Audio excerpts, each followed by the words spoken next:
বৈচিত্র্যের জয়গান গাওয়া লন্ডনের বুকেই এবার ধর্মীয় অসহিষ্ণুতার কালো ছায়া।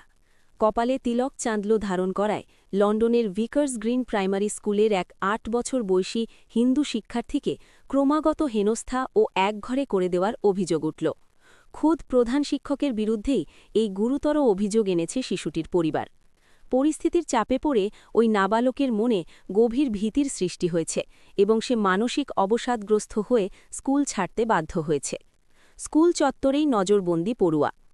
এনডিটিভির প্রতিবেদন অনুযায়ী শিশুটি তার ধর্মীয় বিশ্বাসের অংশ হিসেবে নিয়মিত কপালে তিলক পরে স্কুলে আসত।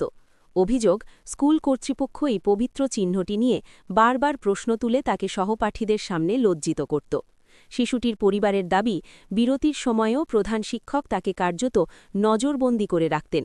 এর ফলে স্বাভাবিক মেলামেশা ও খেলাধুলা থেকে নিজেকে গুটিয়ে নিতে শুরু করে ওই ক্ষুদে পড়ুয়া। শুধু তাই নয়, তিলক পরার অপরাধে তার যাবতীয় স্কুলভিত্তিক দায়িত্ব ও পদও কেড়ে নেওয়া হয়। আইন লঙ্ঘনের অভিযোগ ও গণপ্রস্থান। অ্যাডভোকেসি গ্রুপ ইনসাইট ইউকে জানিয়েছে, এই ঘটনা যুক্তরাজ্যের ইকুয়ালিটি অ্যাক্ট ২০১০-এর সরাসরি লঙ্ঘন।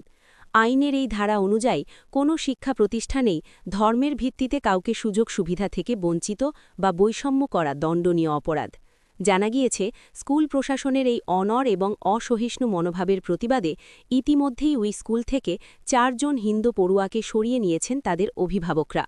মানবাধিকার কর্মীদের মতে, কর্তৃপক্ষের এমন আচরণ একটি শিশুর মনে দীর্ঘস্থায়ী ট্রমা তৈরি করতে পারে, যা লন্ডনের মতো শহরের বহু সংস্কৃতির ভাবমূর্তিকে কালিমালিপ্ত করছে।